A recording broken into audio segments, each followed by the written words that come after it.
suatu kasus bullying di sebuah SMA yang baru saja terjadi pada 20 Februari 2024. Berita ini menyebar dengan cepat di media sosial karena diduga salah satu dari pelaku kejahatan tersebut merupakan anak seorang artis ternama. Anak artis Vincent Rompies, Farel Nicholas Rompies, dispekulasikan telah dropout dari sekolah bersama dua temannya karena terlibat dalam salah satu kasus bullying. Sebuah video diedarkan dengan korban sedikit lehernya dipukul pada bagian tubuh. Korban pernah dikirimkan ke rumah sakit untuk dirawat, namun sekarang sudah keluar dari rumah sakit.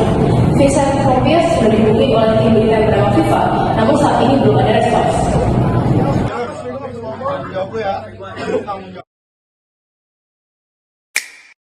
Halo, kami adalah siswa yang saat ini sedang duduk di bangku kelas 1 SMK.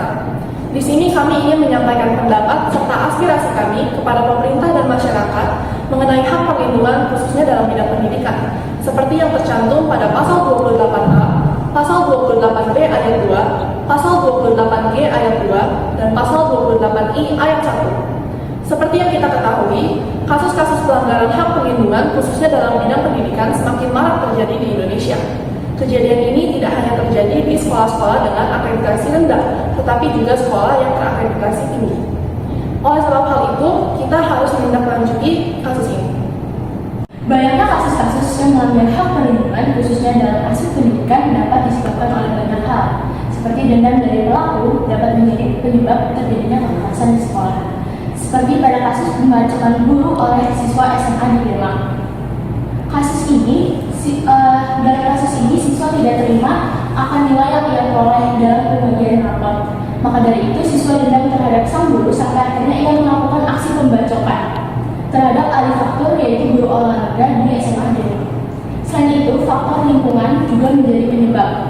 Jika seorang anak berada di lingkungan yang kurang mendukung perkembangan karakternya karena banyak tindakan kekerasan atau kriminalitas yang tinggi, tentunya hal ini akan memberi pengaruh terhadap mental dan perilaku anak, dan anak akan meniru perilaku tersebut yang ia lihat di lingkungan sekolah sehingga menyebabkan terjadinya kasus pembulian.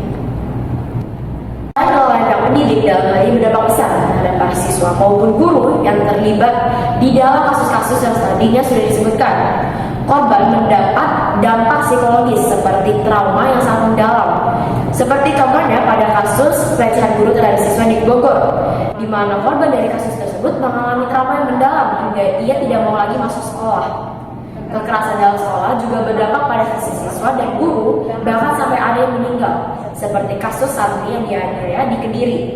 Pelaku yang diantara merupakan murid dan guru membuktikan bahwa pihak sekolah masih kurang mampu dalam memantau pergaulan bebas dan juga tidak bisa membuat sekolah menjadi tempat yang layak dan juga aman bagi penduduk sekolahnya.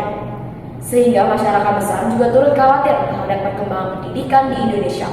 Dengan maraknya kasus-kasus yang seperti ini yang semakin berkembang tanpa ada hentinya.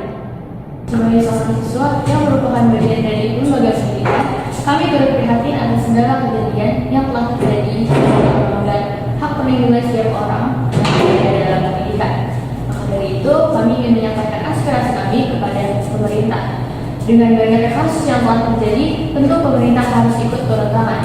Beberapa hal yang penting untuk difokuskan adalah ajaran moral dan kualitas lingkungan pendidikan, mulai dari keamanan tempat, guru, murid, sampai orang tua murid.